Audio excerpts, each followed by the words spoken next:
Good evening and welcome to MCFC 9320 PUBcast. Happy New Year, everybody. Everybody in the chat. Paddy, Happy New Year. Happy New Year. How was Turkey? Anne-Marie, Happy New Year. Happy New Year, Andy. How was Turkey? Turkey was fine. And a Happy New Year to you, Stan. How are you? In a crisis. Yeah. So, a lot's gone on since our last show, hasn't it, really? It's just crisis after crisis. Crisis after crisis. Do you remember when I kept telling everybody to calm the skin down? Calm your skin. We will be all right.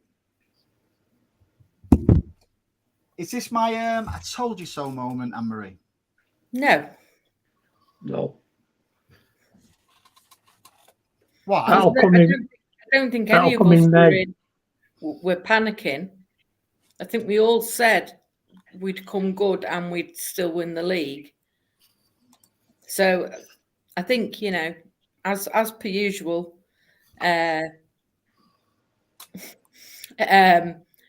out your backside again, Andy. No, I didn't really mean you. I just threw it out to you. Yeah, and I'm just saying that none of us disagreed with you. We all said we'd come good come Christmas and we'd still win the league. But so generally, I never thought I'd say this in the same sentence. Stan, talk some sense. It's obviously a new year and a new arse to talk out of.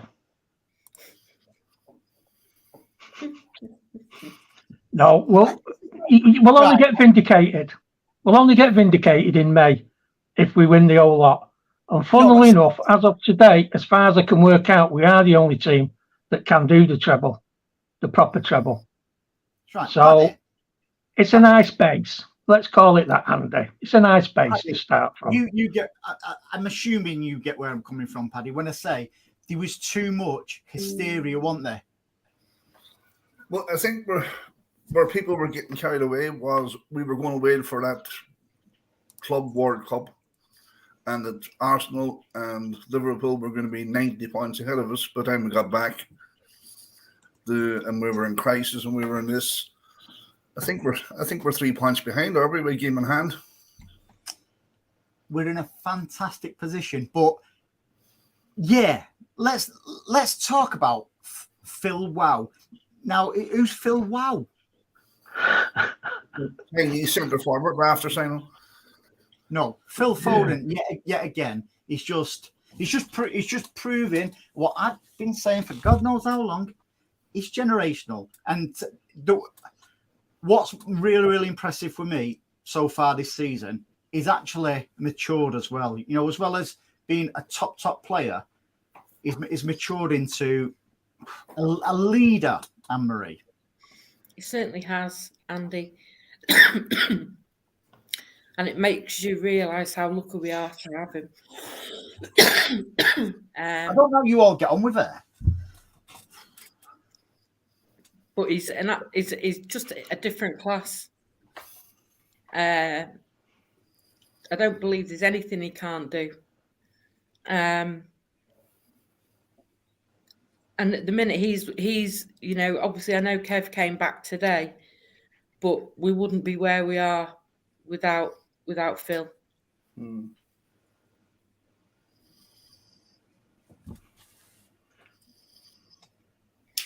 Did you really, Big Morg? Hey, Anne-Marie. I tell you what, Andy. Hang on. Anne-Marie, do you know why they call him Big Morg? I can well imagine, Andy. It's quite tall. Sorry, Stag, go on. I was going to say, I think what we're seeing with Phil Foden is nothing more than simply he's getting older, stronger and wiser, and he's adding things to his game that you can't really do when you're 18, 19, 20. You imagine you're at that age and you're trying to tell really strong-willed people like Ferdinand and company and people like that, you drop back, you get in here. Have you noticed the young lads all go to him? Oscar Bob, they'll talk to them. They're all going to him. Who's Fernandino? Yeah, you know who I mean. Is he House brother. No, I don't know whoever he is. He played for us. He wasn't bad. He was a Brazilian lad. He wasn't bad defending. And he's getting that experience and that wisdom now that comes with experience. And it just comes down to that, I'm in my 50s now. I wish you knew in my 20s what I know in my 50s. And you can't do that. You can't pack that into somebody. But he's getting that now. Arsenal fans will realise this with Saka. Saka's about level with the 17-year-old Foden. He's not somebody that can lead. He's not somebody who can lead the country into winning a World Cup at that. He's not that good. But but he can play. You can't take that off Saka. He can play. But he hasn't got that wisdom, experience, and this stuff that Foden is now bringing into the game. He's won everything, Foden, hasn't he, domestically and international at club level.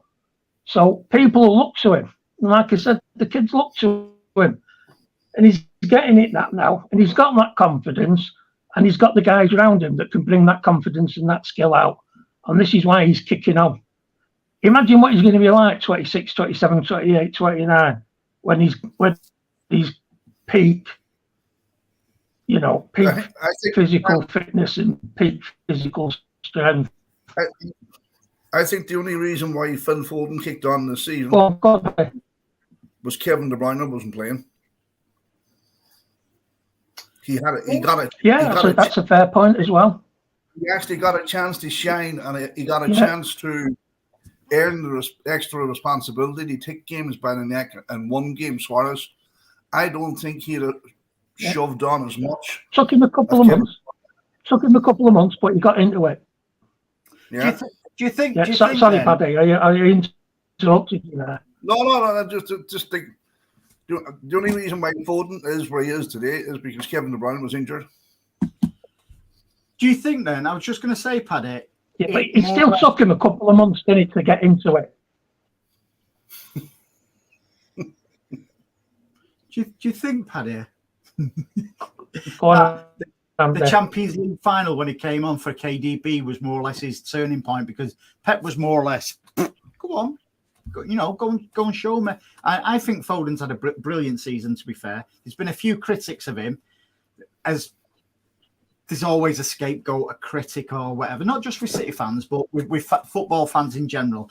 But I just think he's on a different level at the moment. He's unplayable, in that position, but we know he can be unplayable on his day, but for me, he's added that maturity to it as well. Because he got the chance to mature this season. He got more responsibility. Like that responsibility used to go to like the senior players or De Bruyne or whatever or Gundo. They're not there, or they weren't there this season. So, but at the same time, he stepped up and he's took it. Like he hasn't. Just because you're given responsibility doesn't mean you're going to shine. But it just shows you the player that Foden is. He can score from outside the box, inside the box, layoffs, 1-2s. He's unreal. It's weird though, Anne-Marie, the way when he's passing the ball, it doesn't look where he's passing, and it's really. I said this to my lad before when I was watching it. It's just like I don't know how he does it because it doesn't look where he's passing. It's like a unique. I don't know. It's unique to what he does. It isn't. It isn't because I think it's actually a key part in our game, and I think you see Kevin do it quite a lot. That because people are where they're supposed to be, that if you play the right ball, it's going to get to them, whether you're looking or not. Even his goal, Anne-Marie, even so. Yeah, but he's been doing that. He's been doing that for years. That's what I'm saying. It's unique what he does. The way he goes, his demeanor, the way he goes about it. It's unique. So because he plays like a fan, Andy. He plays like he cares. Every minute he's on that pitch because he is deep down. He's one of us. Yep. He learned that off David Silva. Yeah. I was just about to say that, Paddy. That's the other thing. He is a fan. He has got his unique ability, and he knows that if he doesn't have to look, because as soon as something happens, the team's got triggers. And once that trigger goes, Phil can make that pass. And it's a bit like a wide receiver in American football. He knows not to throw to the player, to throw to that space 50 yards down the road. Whether that guy's there or not, it doesn't matter. He's got to put that ball there. So, like Paddy said, if you spent your life learning from David Silva, Bernardo Silva, Kev De Bruyne, if you can't pick something up learning from them, it's like being an artist and having to learn from Leonardo da Vinci or Michelangelo or something. You're going to pick something up. And even sort of like around the same time, Fernandinho, even Rodri currently is still learning. Yaya Toure, like there was one point today where Phil Foden was after Alvarez went off. So Pep put him as sort of like a false nine, a furthest forward. Next minute he's making a tackle and it's like next minute he's back up at the other end. So I agree with you. It's like a mixture of everything. Imagine learning your trade and you're learning off the players what we've mentioned. It's just incredible. I know, but he's a prime example as well to all these young players that are coming through. Your Oscar Bobbs, Rico, Hamilton, that you stick at it and take what you can, every bit you can from these more experienced players, and look at the player it's going to turn you into, and look at the opportunities you are going to get with us. I thought Oscar Bob did okay today. I didn't think he was exceptional or anything in the first half because he tended to pass the ball rather than take a man on, which he did more of in the second half. But what an opportunity for these lads, because they're playing with the De Bruynes and whoever else, and that team today. I mean, we send our condolences to Rodri and his family because his grandmother died during the week, and that's why he was only on the bench today. But so there was no Rodri, and I think the other thing today that we need to make a note of is Phillips. And now, whether it was because of illness that he didn't make the bench or anything, I don't believe it was. No. I think it is the fact that he is on his way this week. To me, that says he's going to a Premier League team what are still in the FA Cup. Yeah. Suitcases. That's what he was doing today, wasn't it? Checking his suitcases. He made me laugh. We'll come back to Leon Osman later, but he was banging on about the speed of Thomas. And then as soon as he got the ball going through, Foden was back. That one that you were talking about then. Yeah. Foden's ran back 60 yards. Leon just took it straight off his feet, turned around and whacked the ball back up again. That player who elbowed Rico and then a few seconds later took a Kanji out. Leon Osman saying, I don't know why Osman's injured. Yeah. So I don't know why he's injured. It's like that was the other thing that made me laugh about him. It's great to see Kev De Bruyne back on the pitch. We need these top players on there. We need them to be playing the trade. Less than an hour earlier, somebody's had to come off because of a player who, quite frankly, wasn't fitting. He was a Chelsea under 21, wasn't he? So he's not going to have the education that Phil Foden. He should have had 2 yellow cards. Well, I'll go one step further than that. This is why Chelsea are paying 45 million for an under 21 player from us rather than their own, because of the education that Anne-Marie was saying that you're learning from all those players. Yeah, he's not learning from somebody from another club. He's learning from City. So when that player turns up and plays, he's going to be top quality. Yeah, Jamie Trafford there, wherever he went. Where did he go in the end, Trafford? Burnley. Yeah, all of them. They all do all right. When James Trafford is 50, is he going to be known as Old Trafford?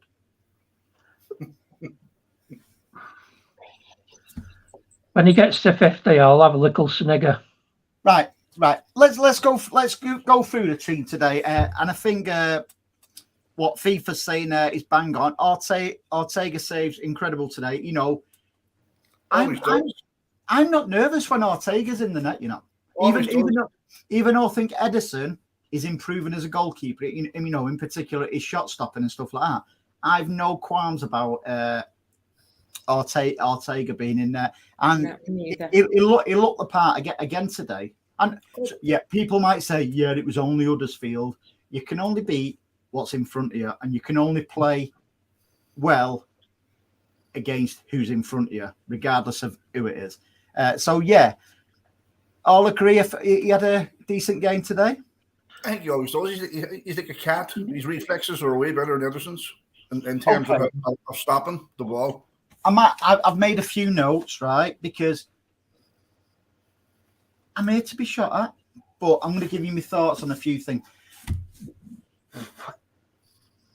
Before we get to KDB, today I thought Rico was very, very poor. Very, very poor today, as was Diaz, yet again. Now, the two players that I've mentioned there, Rico is young. We know what he's about, but it's not hanging him out to dry. I just don't think he was great today. His passing wasn't great. His overall distribution wasn't great. I think he got hindered when he got moved to right back for Akanji, because it's not his favoured position. He prefers to play in midfield. He's not a midfielder. I don't believe he is either, Paddy, but I'm just saying that's what he prefers. But like his role or his job title is right back, and he's very lightweight at the minute. Like he still has to put on a bit of pound each, and the strength and conditioning coaches of City will do that. But he's very lightweight at the minute in terms of being in the centre of that park. He's pushed off the ball very easily. Skillful, yeah. Dribble, yeah. Not a bother, but being physical, no, he's not up to the job. Okay, so what's your opinion on Diaz today? And I'll tell you why I thought Diaz was poor yet again. I don't know what it is. Every time he goes for a tackle, I don't know what it is. Every time he goes for a tackle or something, you know it's going to be a free kick against him because he'll lean on somebody, he'll push somebody. He got done today as well. And I still swear by, and I bang on about it all the time, it's because he's playing on the right side of the centre-backs. He plays much, much better on the left side of the centre-backs. Now, for me, my preferred, if everybody's fit, my preferred back four will be Ake, Diaz on the left, Stones and Walker. And we will be in a position where that'll probably come to fruition, as the weeks go on. But there's just something not right about Diaz at the minute. I don't know if this blonde what he's dating or anything. But I think it's the way we play. We play such a high line, and any ball up over the top, they've half the party running. And if you don't have Walker with the afterburners, you're going to be up against it. When I say, Anne-Marie, his mind's not on the job, I mean football. Yes, I know what you mean, Andy. Does it look right to you?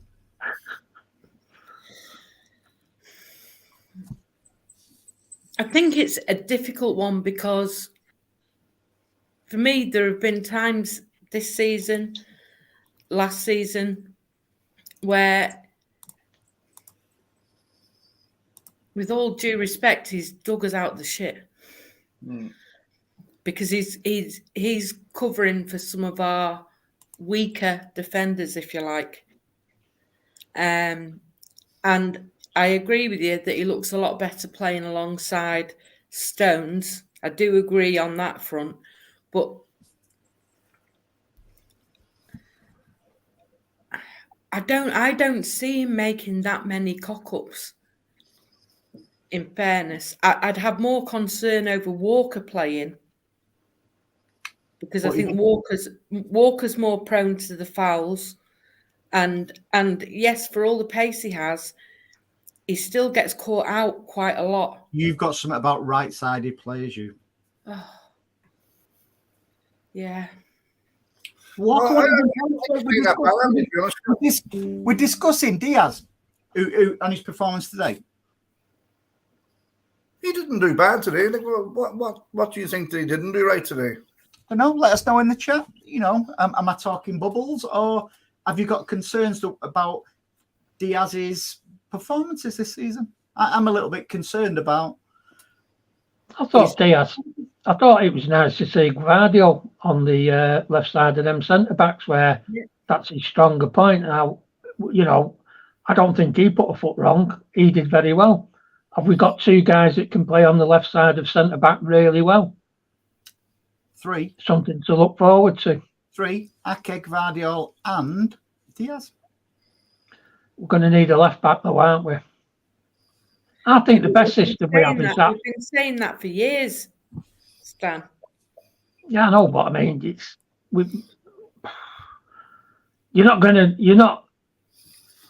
hard to say now, isn't it? Because he's reinvented the game, Pep. You're not going to win championships if you've not got a left or right back, but you would if you had a centre back. But he's managed to do that now, hasn't he? He's managed to win leagues without a left back, without a right back, without a centre forward. Doesn't seem to matter. He can win a league. I think the best defensive line that we've got is 3 at the back and the 2 defensive midfielders, Stones and Rodri, and then you can put Diaz in the middle, and he's not that bothered then about covering for the left-sided person. Or if he is, he's in the middle, and he's got somebody like Aki on the left next to him in the centre backs. Himself and whoever you want on the right, Akanji, whoever it is. I think that's the best one we've got. But I think he just rolls that out for big games, doesn't he? That old 3-2-2-3 or 3-2-3-1 formation, whatever it is, 3-2-4-1 formation, whatever it is he does. So, yeah. I don't think we need a left back. I think Aki is more than able to play left back for us. I love Aki. He's an absolute Rolls Royce on the pitch and off the pitch as well. He's somebody who I'm proud represents our club. I really am. Yeah. So isn't that what we did though at the end of last season? Like, but when we were defending, Stones stepped back, and then we had the 4 centre backs at the back. So when we've got one formation going forward, and then we've got another one when we're defending, and we've got four centre backs across the line. That's how I remember it. Yeah, but now that De Bruyne is back now, Stan, do you still see the Kevin or John Stones when he's back? Do you still see him inverting in the midfield? Because there's not going to be much room for him. I can see him in the 2. I can see him in the 2 where Rico's playing at the moment with Rodri. When you come to the business end of the season, I think that is a great shout, that Paddy. To be fair, and that's why I always consider Stones there at best as right side of the centre backs, because you quite rightly say about back end of last season, and if you think about it, how the back end of last season developed, Stones sort of like only started moving into that midfield. Now, unbeknown to us mere mortals, there was a problem with KDB. Now, I think that was done purposely to support KDB because of the the injuries what he was carrying. So, do you see him right side of centre back, or do you think now we have got? Because I have made a few more notes here about midfielders, in particular Kovacic and Nunes, who I thought were very good today. I want Stonesy playing centre back. Absolutely, all day long. But that back 4 you identified, Andy, is 100%. You can't come away from that.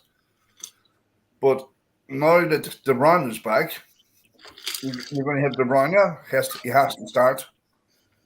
Rodri, Silva,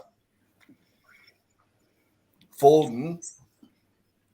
That's 4. Where's Grealish and Duco and Alvarez? If he's going to play 2 up front. Well, I can see that I can see the formation of the team changing now that De Bruyne is back, because somebody's getting dropped from that midfield, or Alvarez is getting dropped. I won't say dropped, and Anne-Marie, I don't know if you agree with me here.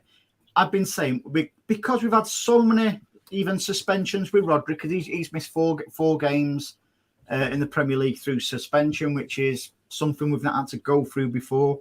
Yeah. We've had so many injuries, and because we've had so many injuries, we've had Alvarez, who's been playing. He needs a rest. I think he's been brilliant this season, Alvarez. I really, really do. I think at times he's carried us, in various positions. But then Haaland's had a fractured foot, so it's even more credit to Alvarez, the amount of football what he's been playing, because ideally, if Haaland had been fit, Alvarez would have got a bit of respite, as would Grealish with Doku, or Bernardo with Doku, or whatever formation, even Phillips, Foden.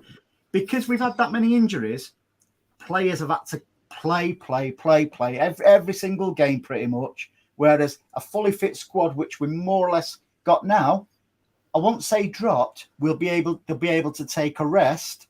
Yeah, I think it'll still be the same formation and stuff like that. However, it'll just be different personnel. And you're right, Andy. And I think one of the other things is, and we said it after the World Club Championships. The lads have got 2 weeks off coming up after our next game, which is Newcastle, isn't it, on Saturday? Yeah. So they've got 2 weeks off, and I believe they're heading off to Abu Dhabi again, which seemed to work well for them. Yep. So, we can hope that, the bottom line is we trust Pep. It's very, very rare that Pep gets it wrong. And if he does in the first half, you'll see him change it in the second half. And even like the move today to take off, obviously Akanji was injured, but to take him off and rather than bring on another defender, he brought on Nunes, which I think helped. Yep. Helped the team in general. So I think we've got a lot to look forward to over the next few weeks. And the thing is that what we're seeing is that our team is able to adapt.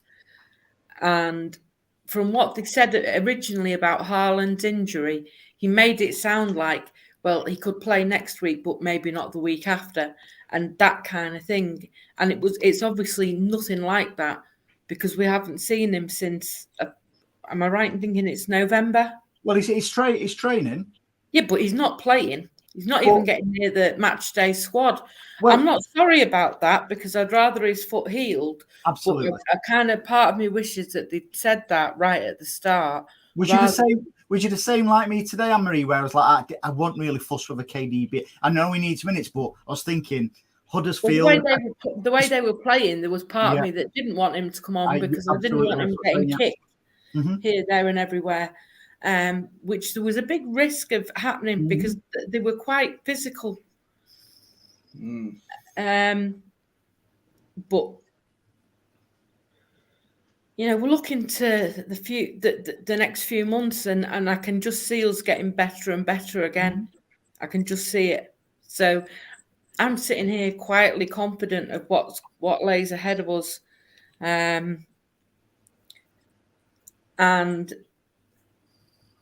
I think, we're looking, I know Liverpool are above us in the league, but for me, there's nothing special about that Liverpool team.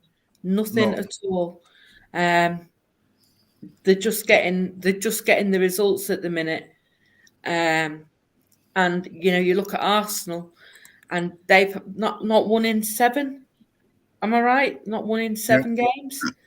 Yeah, and we can sit here and laugh, but they never had a run like that last season. Hang on a minute. Hang on, Anne-Marie. Sorry to cut you mid-flow there. Martin's replying to Elliot. I ain't King Elliot. Lol. You are Martin. You're the king. Your surname's King, and your first name, your Spanish. Your first name's Juan. Sorry, Anne-Marie. You have to interrupt me for that. Yeah, sorry. I'm going to start calling you Joey.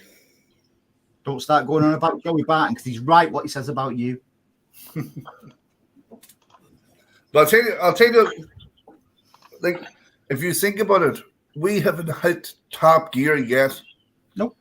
and look at the position we have in the league. And I'll give you a little bit of insight to Klopp's mindset.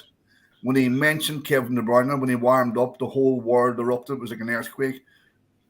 We know we're in under his skin. He knows we're coming. Like we have him beat psychologically already. Like what a ridiculous comment they come out with. It must be on his mind because he knows Man City haven't hit second gear, never mind first gear. And he knows what's coming. It's actually frightening if we do click, which we are going to. It's inevitable because I think we'll have another 2 players coming in January this month. Do you think Phillips will be? Where's Anne-Marie gone? Where's she gone? Why are you looking under the table? I was. Oh, she's on she's on the vodka again. Yeah, I believe we'll have 2 players coming in this month, and that will supplement the squad with what we spoke about with all the players what have been injured. Everyone's getting back together, as we've said. So a fully fit squad. With us being five points behind Liverpool with a game in hand, and everyone's saying Liverpool are back, and we're 5 points behind with a game in hand. It's going to be it's a scary. I think by April Fool's Day we'd be 6 or 7 points clear at the top. Yeah.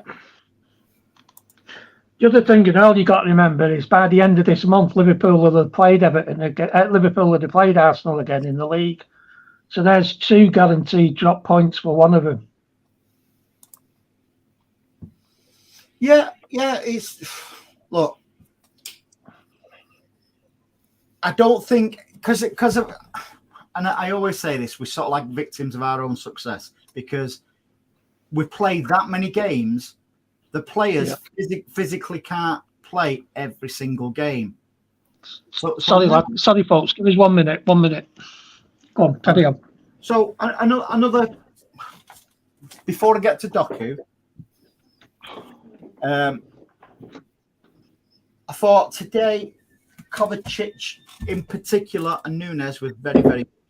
I think Kovacic was just it was only Huddersfield, people say. But again, you can only play how you play against whoever's in front of you. It wasn't just today, Kovacic. There's been signs of him over the past few games where he's just starting to integrate properly with Pep's methods. Not only that, he doesn't come across as if he'll want to play every single game anyway, which will benefit us because he won't be able to play every single game, nor will every other player.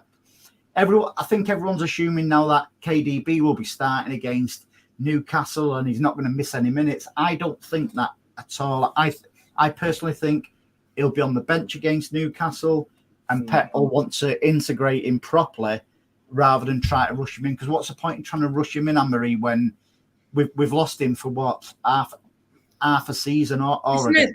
There's no point in rushing him back, and that's what I would say we haven't done because. He's been training for quite a while now.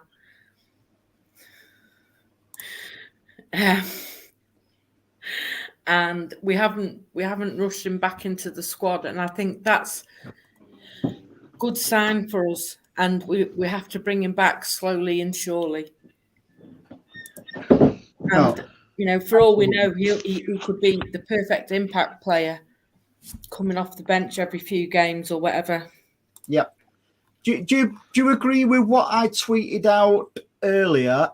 This was my tweet earlier. People will see Nunes get even better now KDB is back. He will make the runs where KDB will find him.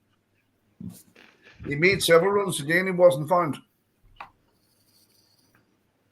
No, but that's the first time they've been on the pitch together, isn't it? No, I don't know about Kevin De Bruyne. I think I'm on about like when he came on initially, he was making runs and Foden wasn't finding them. But like if you looked at it, say probably different from inside in the stadium, but you could see the intelligent run they was making, and they could have slipped the ball through to him. Because Paddy, it's you see it every game. You see whether it's Grealish, whether it's Foden, whether it's Alvarez making the run, and what you then see is that our defenders who have the ball inside their half playing a sideways pass or playing it out wide rather than playing the straightforward ball to the person who's making the run. That happens time and again. And that's one of the factors of our game, I think, is that particularly that first 30 minutes today, you know, in fairness to Huddersfield, they started well, but we were just passing the ball back and forward, sideways. We weren't having any major impact. And it's because a lot of the time our passing is far too slow. And I know we're trying to drag teams out of position and, you know, whatever else. But sometimes you just have to go for that through ball that's there because the player, whether it be, you know, Grealish, Foden, whoever, has made that run and we're just not looking up in time to see it. So we're then going back and sideways and what have you. The difference I've seen when Kevin De Bruyne came on today, and it wasn't happening really up until he came on, he was smashing the ball across the front of goal. Now, it could end up as an OG or end up one of our players putting the back of the net, but nobody was doing that. Oscar Bob, for the first, I'd say, 25 minutes, was like Morris, pass it back, get the ball, pass it back, get the ball, pass it back. And I'm thinking, Jesus, take a man on, would you? And Grealish was doing the same on the other side. Paddy, don't get going on another right-sided player, for God's sake. That's down to Pep. Pep plays risk-free football because if you play that ball in, and there's that many names for it now, counter-attack, transition, whatever you want, label you want to put on it. Pep doesn't want that to happen. He doesn't want, like, Pep's philosophy is if they don't have the ball, they can't score. So if we can't get in, we recycle it again. It comes out, it goes across, it goes down, it comes back, it goes round, and it fucking drives you off your head. It's anti-football.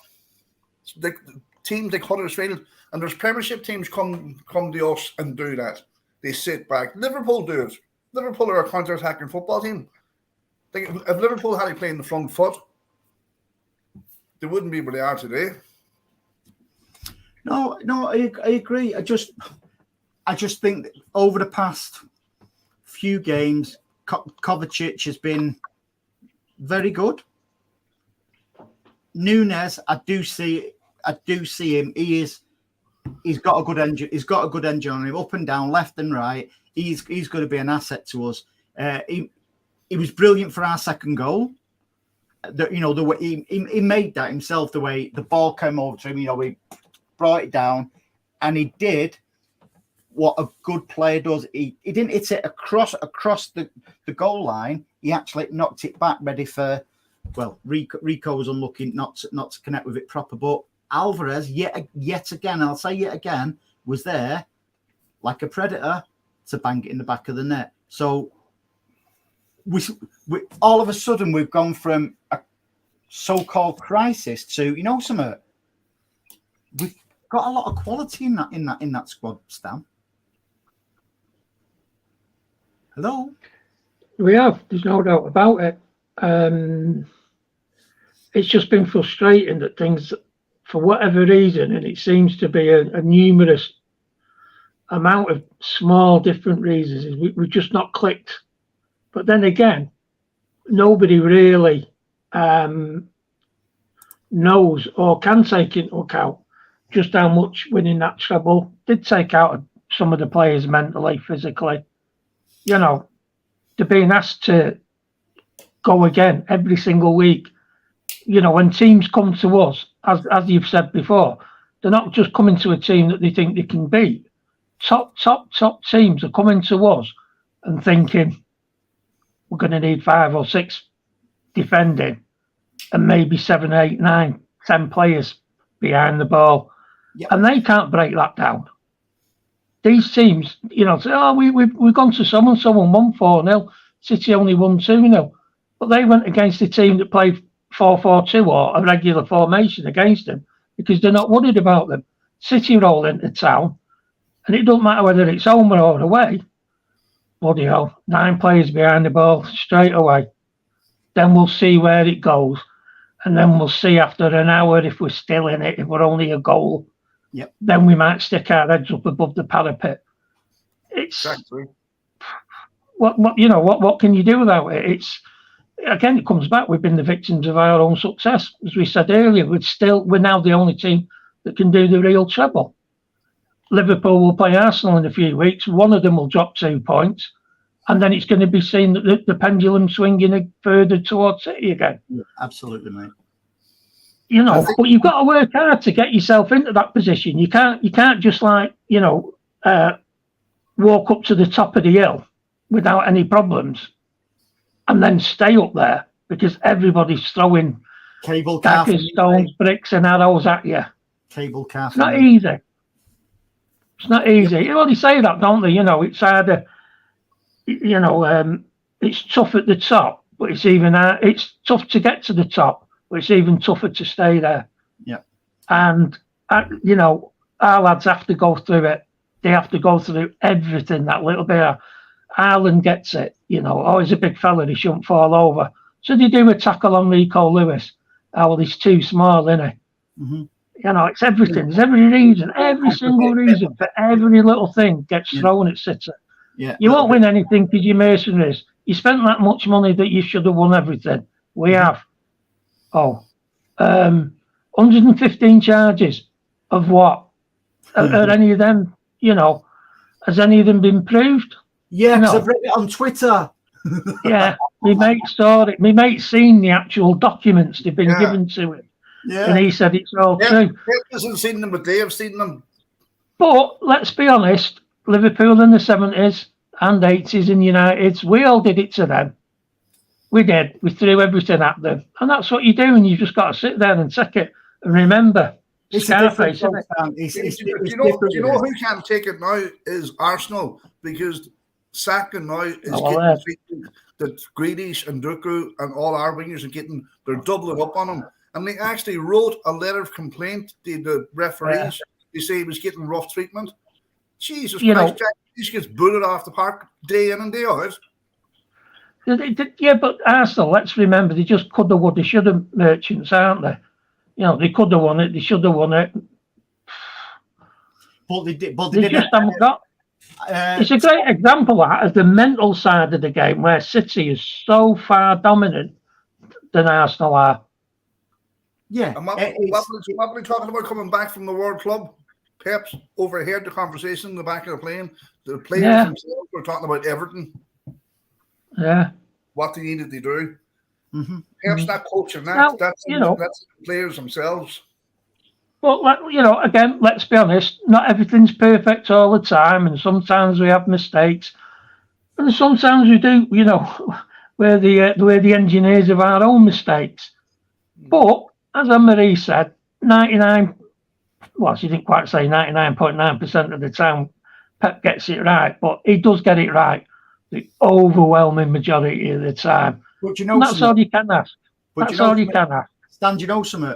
Even when he gets it wrong, he's much better qualified than any of us who were on social media telling him and stuff 100%, like that. 100%. And the other thing is, we're not him. When we say he did this wrong, he did that wrong, we don't know what was.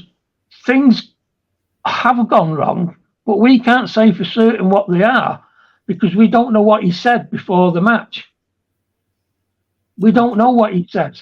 Absolutely. So it's only if we had that information that we can say, well, he wanted us, for example, he wanted us to build up down the left, right? And we didn't. We built up down the right and we lost. Now, we lost not for the reason that we think. It was because, we didn't do what he wanted, or he didn't explain it well enough, or he got it wrong. So it's still any one of them three things when it does go wrong anyway. So yeah. Paddy. Tell you what, though, here's the ultimate question. Who would you want in his place now? Me.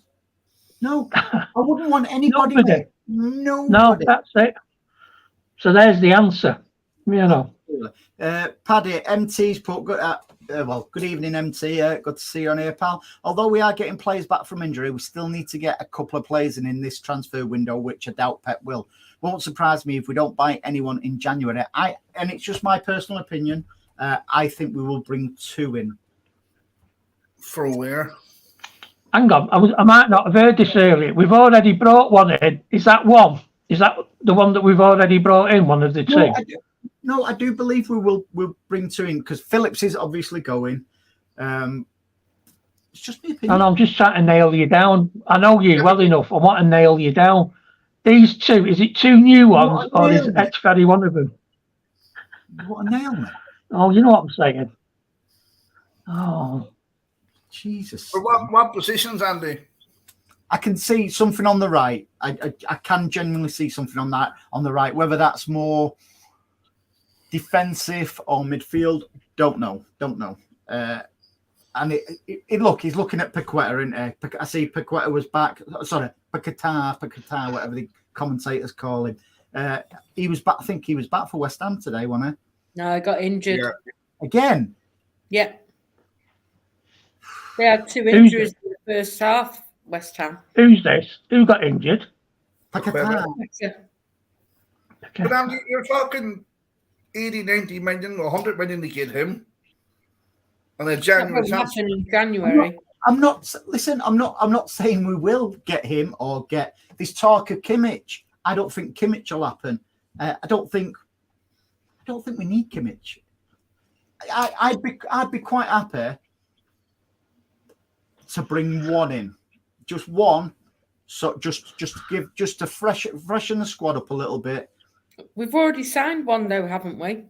It's not coming in the first. This is what I was saying. It's not. This is what I want to nail down. These 2 that are coming in, is he included in them 2, or is it another 2? Rolling eyes emoji. First teamer. Because it won't surprise me if Gomez goes to Burnley on loan either.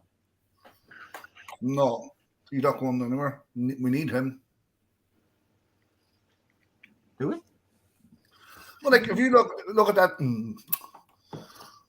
you can't swear. Merson, the Paul Merson there on Sky Sports. Oh, Man City have 2 players for every position. Why doesn't somebody turn around and say to him, do you know what, Merson? Name them. Name the 2 players for every position that Man City have. I think Merson tweeted something the other day. So many years off the bay. I think he was lying. But do you know what I think we should have instead of Merson and Osman? Why can't we just have a couple of decent female presenters in there? Why do we have to put up with Merson? He's a perfect example of you don't have to have played professionally to speak like a bird when it comes to football. Yeah. Enrico Sacchi, one of the greatest managers ever, was a shoe salesman. He never played professional football, but he seemed to have got the hang of it. Why can't Merce, or have chemicals altered his brain? That's how to say that. So, I'm getting to the stage with commentators where they really, I'm going to end up watching TV games with a sound off because I'm absolutely sick to death of him. I tell you who I think is the only possibly 2 people I rate for pundits and co-commentary or commentators. I don't mind Sam Matterface. I think he's all right. And Izzy Christensen. The rest, what spring to mind, a poop. I can't believe you think Michael Owen's fantastic. He's more boring than you. He is, and it's quite a title. By the way, I'm going to be trying to get Izzy Christensen on the show on Sunday as well because I think I'm a huge fan of Marie. I just think she absolutely. Again, a decent player, and she comes across so well when she's on the panel of the live games. She knows what she's talking about, despite what Joey Barton might have to say. Go on. We'll give you a couple of minutes. What your thoughts on Joey Barton? Go on. I'll just. Well, Joey Barton is a sexist pig who wants binning off, and why anybody gives him the time of day is beyond me. If he had his way, I wouldn't be sat here doing this now, because as far as he's concerned, I should only be chatting about the women's football. And I think he's just a prick. And all these people that are agreeing with him can go and join him, because what's to say? I've been watching football since I was 6 years old. So I'm well aware of how the man's game goes. I've never played football other than, kicking it around with the lads at school and what have you. Hey!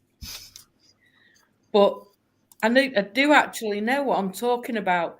I understand the rules of the game. I understand what a bad tackle is.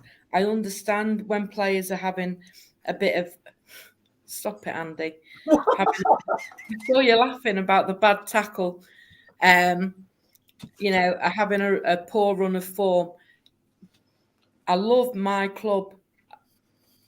I like talking about football. It's one of the few things I know anything about. So I think all women, and if there are any in our chat there tonight, you're more than welcome. Come on, have a chat with us, because I value your opinion as much as I value anyone else's opinion on here. We have good chat on here. As a woman, I feel very respected most of the time, apart from Andy now and again. And I think it's good that it should be a place for all. I like the fact that ultimately, yes, there are things I'm disappointed with our club, but we're still a family club, and I just think Joey Barton is being given far too much airtime.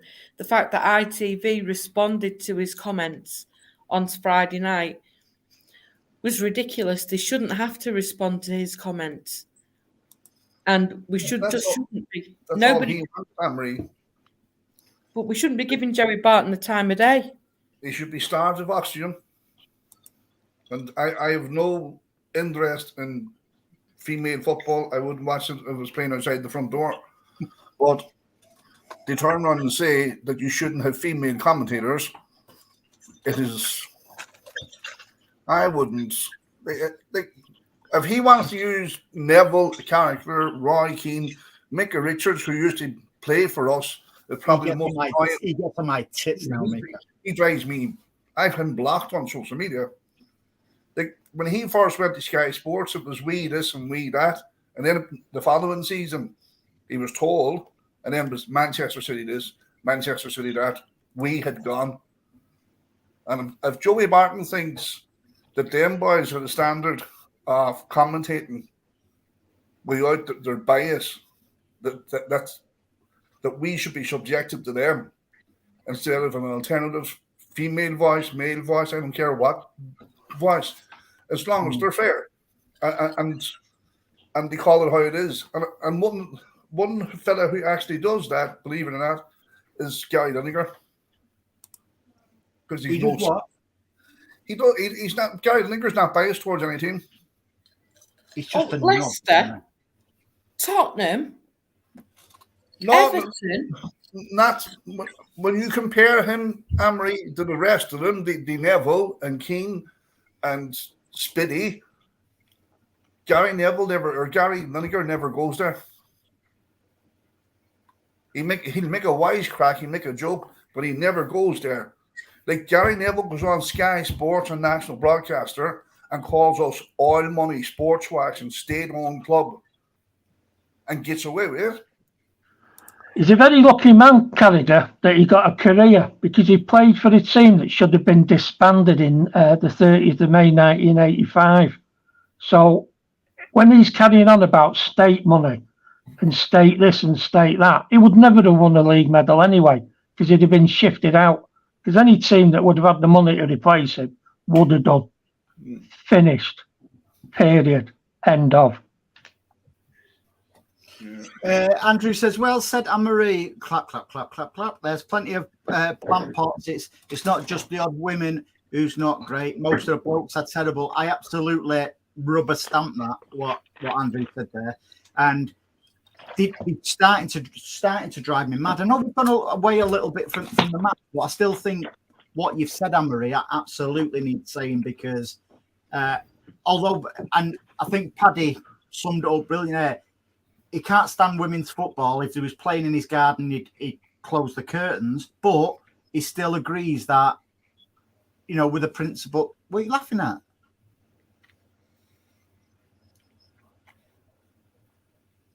But the principles of what you're saying is absolutely correct.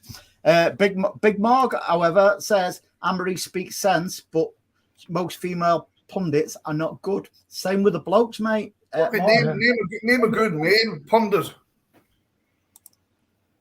Apart from Ned O'Neill.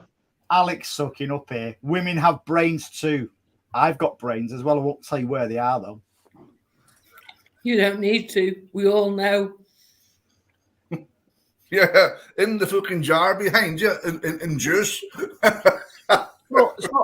So you know, women should be involved, you know, with shows like this. But sadly, we just don't get the opportunity to have them on the show, do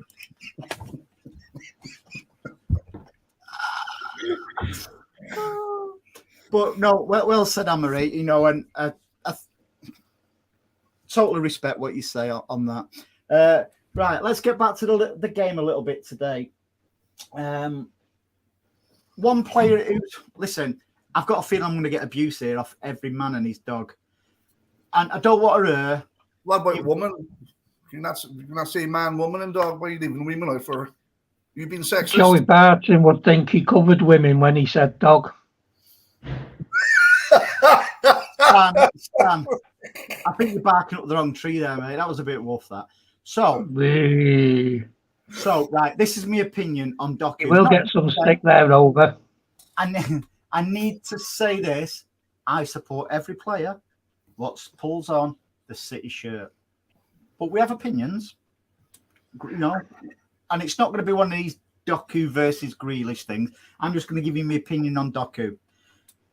It runs sometimes. He doesn't have to do a trick every time he gets the ball. There was one or two times in the second half today when he passed the ball and there was good passes. Sometimes he jinxes away like somebody's thrown a plugged-in toaster into a bath. If you know what I mean. He doesn't have to do a trick all the time. Just run. You don't have to go. It's starting to annoy me, but I think the potential in him is going to be massive, especially now we've got KDB back, because I see his best role, if you like, is when, you know, like Sané used to just, rather than hug on the touchline, rather than just do that, Sané used to make that diagonal run across. I can see that happening a lot. Now, you know, once KDB is back fully functioning, but he don't have to do a trick all the time, and it's starting to frustrate me.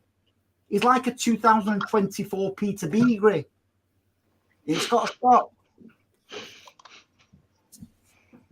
Sorry, go on. Go on. I need to be shot at now. Go on. Do you feel better now? Percent of the game away, so do you? Go on. I'm here to be shot at now. Go on. But like, if you take that away from, what's he supposed to do? Even Pep says that he's brilliant at it.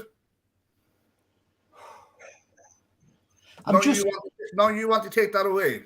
I want to see more directness without the Billy Smart circus stuff, because he can do it. He's shown today. He did two great passes in the second half without doing a pirouette every time he got the ball. Do you know what I mean, Stan? I think you sort of get what I'm saying. I hope. No, I think you just want greedy. You're in trouble if I don't. No, I know what you're getting at. You should be it's great having all the talent and, like you say, doing the circus tricks and the party stuff, but you need to get the job done first. And I would rather him do a square pass or a pass back and keep the ball so he can then carry on, start probing around and waiting and having that patience to do it, than take somebody on and lose the ball, and then we've got the big oof ball up, and then we've all got to chase back. I see that. I do see that, and it does knock me a little bit. Whether we agree or not, we should be playing this massively possession-based game. That's up to you, and that's all in the world of opinions. But it is what we are doing, and we need to keep that ball. And Phil Foden said it today, and they've all said it. Once you get to the last 15, 20 minutes, because you've been running around like an absolute whopper trying to get the ball off him, they're knackered. And a manager will start taking players off, and then that little bit of cohesion they've got, that starts going, and then you've got to wait 5 minutes for the new player to get up to speed, by which time we've scored a goal. And then I know I'm going on and on and on there, but these are the byproducts of what goes on if you don't get the job right in the first place. And keep it to the last 20 minutes, Jeremy. That's what I think we're saying. You know, don't start going mental after 5 minutes. Anyway, the potential we've got in him is unbelievable. It really is. There's no doubt about it.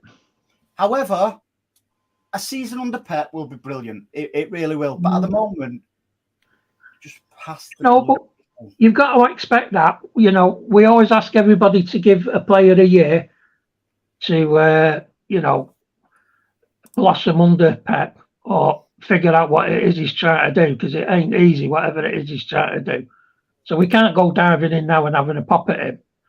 However, there's no harm. Like we say, we're just panel show, aren't we, of people who haven't played the game. So, we'll be wrong. And that's just the way it is. True. Right. I want to finish. There's no big secret. I want to finish off on this. How beautiful was it to see KDB back today? Adam, spot on, mate. Honestly, it was just like, as I said earlier, I was a bit apprehensive him coming on against Huddersfield, but he needs minutes, and he looked knackered after 2 minutes, didn't he, Anne-Marie? That's Kev, though, isn't it? Being the ginger that he is, he just goes bright red as soon as he gets on the pitch. Whoa, what have you got against gingers? Nothing, I am one. You sure? Yeah. No, seriously, it was just brilliant to see him back today, wasn't it? And in true Kev's, well, within the first 5 seconds, I thought he was going to end the was it the third goal? The Oscar Bob scored. Yeah, Oscar Bob, yeah. I thought he was going to get on the end of that. Yeah, he looked knackered, and rightly so, but that will do him the world of good, because it's totally different for those who've played the game. That match. Playing drunk on Sunday morning doesn't cut it. With a dog and duck. You're not an elite sportsman. Tell you what, same attack on me, innit? Oh, hang on. I'm going to get the violin out in a minute. Poor Andy. Poor Andy. Anne-Marie, I know you love me.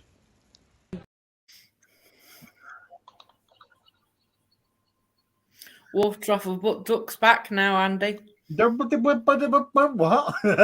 You sound a bit quack as you, love. No, it was beautiful to see him back today. He looked streamlined, bit like me and Stan, didn't he, mate? When he was coming on, I looked at the clock. I think it was 61 minutes was gone. You looked at his what? When he was coming on as a sub, I looked at the clock. It was 61 minutes gone in the match. You looked at the clock. Jesus Christ. Lost in translation there. Thank God. But I thought a half an hour was too much, especially the way they were kicking us off the park. I thought, no, a bit too soon, Pep. Leave him on the bench another bit. It's just lifted us. If you're right there, Stan, we're not interrupting you by doing a show, are we? No, you're all right. Carry on. I'll let you know when you say something interesting.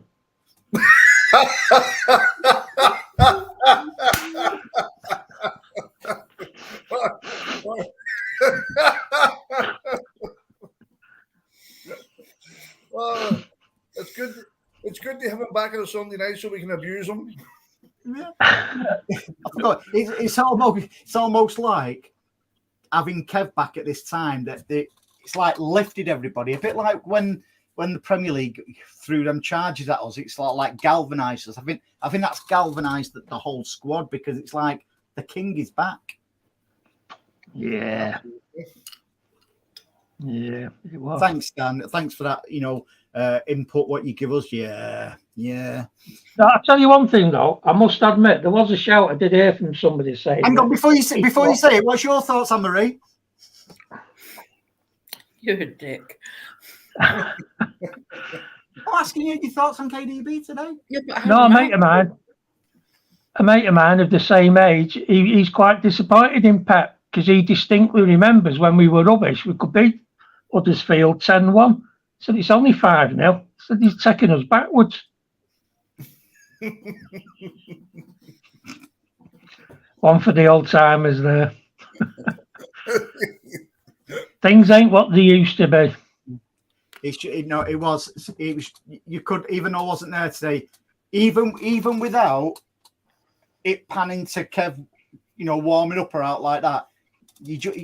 I don't know if anybody watch it on iPlay today. You just knew De Bruyne was warming up because of the way the crowd reacted to it. Yeah, and it's just a great boost. That not the boost you eat, Stan. I was just thinking that is he slightly rippled on the underneath? I think you are, mate. So, anybody get anything before we go and watch Arsenal Fan TV? Oh, we have to watch that tonight. Yeah, just shits and kicks. Martin, when I go, I stay to the final whistle. So, yeah, has anyone noticed we've started watching Mark Goldfish a little bit more? He seems to be getting quite angry, doesn't he? I'm loving them. Honest, Paddy, you've got to watch those little highlight ones. They're about 8-9 minutes long. And inevitably, if United go ahead, that's it. No, you've got to watch them. They are comedy gold. They really are. Not for the comedy gold he thinks. They are getting better. Yeah. So to finish off, yes, watch the Mancunian Way. Never mind Arsenal Fan TV because the Mancunian Way has more meltdowns from Martin than anybody. So, Martin, put in the chat what time you're on, my friend. And which female panelist you've got. Yes. They've got Martina.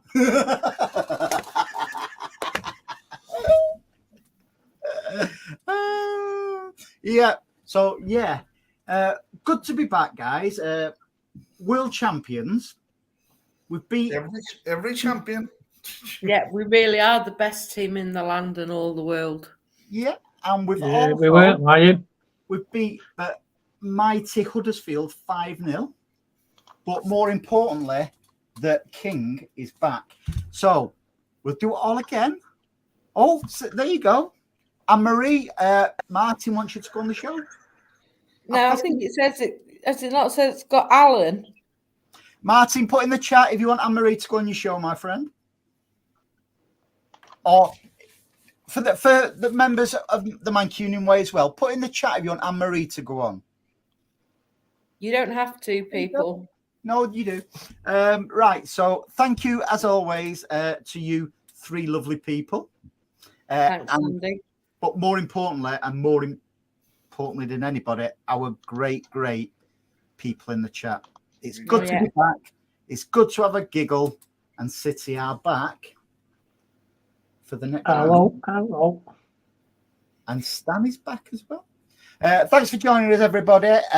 We will do it all again next Sunday. Have a great week. Indeed. Take care, everybody. Hopefully, we'll be able to take the mick out the Rex. Have a good week, all. Bye now.